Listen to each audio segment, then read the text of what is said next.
Assalamualaikum warahmatullahi wabarakatuh. Berjumpa lagi dengan saya Andri Daryawan. Pada kesempatan kali ini saya akan melanjutkan materi sebelumnya, di mana pada materi sebelumnya kita mempelajari tentang pengertian, ciri-ciri dan informasi dalam teks laporan percobaan. Pada pertemuan kali ini saya akan menjelaskan tentang simpulan informasi dalam teks laporan percobaan.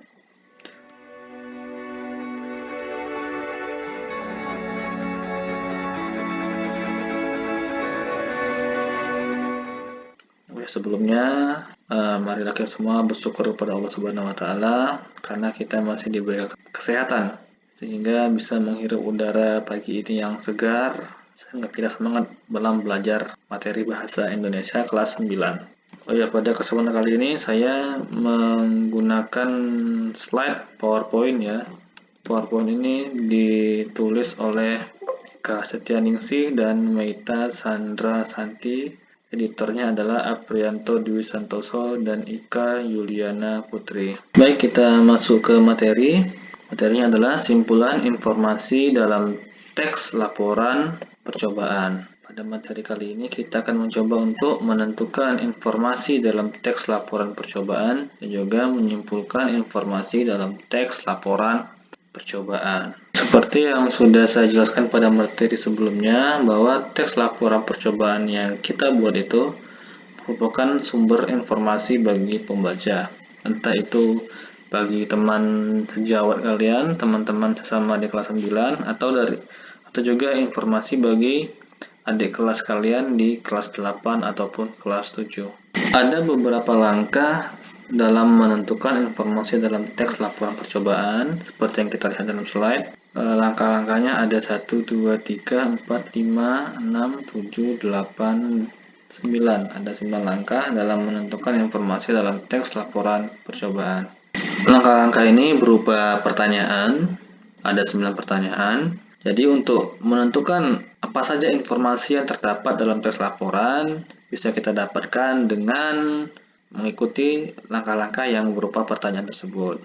Pertanyaan yang pertama adalah apa judul laporan percobaan tersebut. Judul merupakan gambaran dari sebagian besar isi teks laporan percobaan. Jadi dengan membaca judul tersebut kita bisa tahu, oh ini ternyata judulnya itu misalnya cara membuat slime secara mudah. Jadi kita tahu bahwa laporan ini berisi tentang cara pembuatan slime. Kemudian pertanyaan yang kedua, apa objek laporan percobaan tersebut?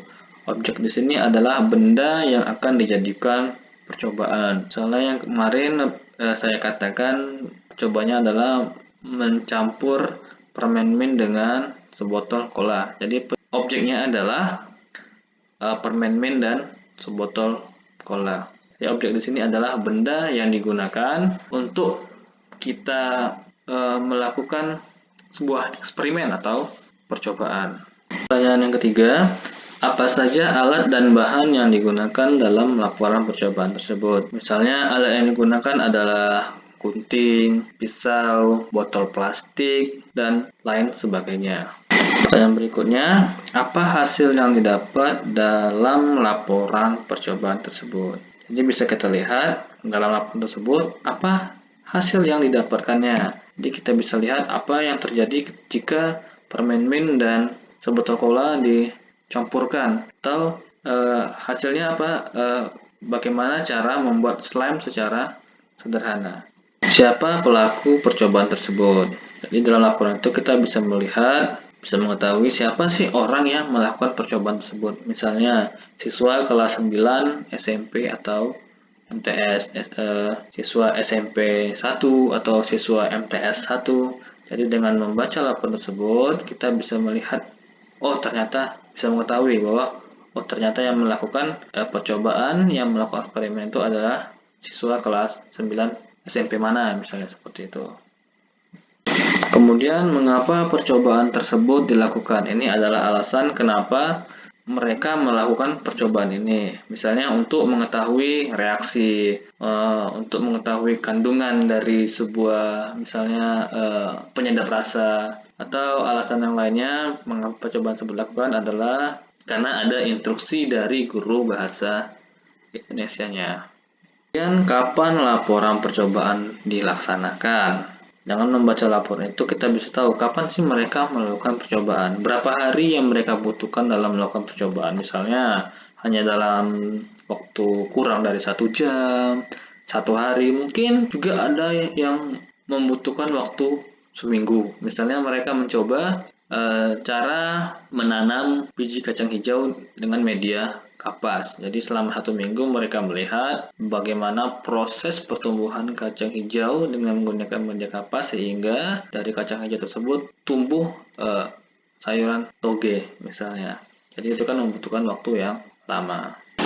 Pertanyaan berikutnya, di mana percobaan tersebut dilaksanakan? Jadi dengan membaca laporan tersebut, kita bisa mengetahui informasi di mana sih mereka melakukan percobaan. Mungkin yang melakukan percobaan mencampur antara permen mint dengan sebotol cola, mereka melakukan percobaan itu di tanah lapang dengan alasan supaya lebih aman. Karena jika dilakukan di dalam rumah, mungkin nanti lantainya bisa basah atau menyebabkan beberapa hal lainnya. Jadi dengan membaca laporan tersebut kita bisa tahu, oh ternyata tempat yang nyaman itu, tempat yang aman itu untuk membuat percobaan misalnya di tanah lapang ya, atau di halaman rumah, di tempat yang tidak banyak orangnya. Atau mungkin juga yang lain, mungkin ada yang melakukan percobaan terhadap tanaman, mungkin mereka melakukan percobaan itu di tempat yang mudah mendapatkan sinar matahari karena tanaman membutuhkan banyak sinar matahari. Jadi beda percobaan, beda tempat melakukan percobaan. Kemudian langkah terakhir atau pertanyaan terakhir untuk mengetahui informasi dalam laporan percobaan itu adalah bagaimana langkah percobaan tersebut. Jadi dengan membaca laporan percobaan, dengan membaca teks laporan percobaan, kita bisa tahu, oh ternyata untuk melakukan percobaan ini ada 5 langkah, ada beberapa langkah. Jadi itulah tadi cara-cara menentukan informasi dalam laporan percobaan. Pertanyaan pertama adalah apa judul laporan percobaan tersebut? Yang kedua, apa objek laporan percobaan tersebut? Yang ketiga, apa saja alat dan bahan yang digunakan dalam laporan percobaan tersebut? Yang keempat, apa hasil yang didapat dalam laporan percobaan tersebut? Kelima, siapa pelaku percobaan tersebut? Keenam, mengapa percobaan tersebut dilakukan? Ketujuh, kapan laporan percobaan dilaksanakan? Yang kedelapan, di manakah percobaan tersebut dilaksanakan? Dan yang terakhir adalah bagaimana langkah percobaan tersebut. Jadi, untuk menentukan informasi dalam laporan percobaan, kita bisa menggali informasi tersebut dengan menerapkan 9 pertanyaan yang tadi sudah saya jelaskan. Jadi dengan begitu kita bisa mengetahui, oh ternyata ini saja informasi-informasi penting yang ada dalam teks laporan percobaan tersebut. Kemudian materi berikutnya menyimpulkan informasi dalam laporan percobaan. Setelah kita tentukan apa saja pokok-pokok informasi yang ada dalam laporan percobaan, ini 9 langkah tadi. Kemudian kita membuat kesimpulan, ya, kesimpulan dari pokok-pokok informasi yang kita dapatkan dari teks laporan percobaan yang kita baca. Untuk menyimpulkan informasi dalam laporan percobaan, kita ada 4 langkah. Langkah yang pertama adalah bacalah dengan seksama laporan percobaan tersebut. Untuk mengetahui sesuatu, untuk mengetahui informasi dalam suatu teks, kita harus membaca, ya. Membaca dengan seksama. Ini maksudnya adalah bahwa kita membaca bukan hanya sekedar membaca, tapi membaca sambil memahami apa isi dalam laporan tersebut. Kemudian yang kedua, catat setiap informasi yang terdapat dalam laporan percobaan tersebut. Ingat unsur 5W1H. Apa saja unsur 5W1H itu? Yang pertama adalah what, when, where, why, who, dan how. Itu bahasa Inggrisnya. Kalau versi Indonesianya bisa kita singkat dengan adik Simba. Apa, di mana, kapan, siapa, mengapa, dan bagaimana. Kemudian langkah yang ketiga adalah berdasarkan informasi tersebut, simpulkan informasi dari laporan percobaan tersebut. Jadi kita kan tadi sudah mencatat unsur-unsur 5W1H ini. Unsur 5W1H ini atau adik Simba sudah kita lakukan pada langkah sebelumnya, yaitu ini dia. Apa judul laporan, apa objek laporan, ya, apa itu A, di mana percobaan tersebut dilaksanakan. K, kapan laporan dilaksanakan. C, siapa orang yang melakukan percobaan. M. Mengapa mereka melakukan percobaan? B. Bagaimana langkah percobaan tersebut? Jadi setelah kita mencatat unsur 5 metode tadi, setelah kita mencatat apa saja poin-poin dalam adik Simba tadi, kemudian kita buat kesimpulannya, ya, yaitu membuat kesimpulan dengan bahasa kita sendiri.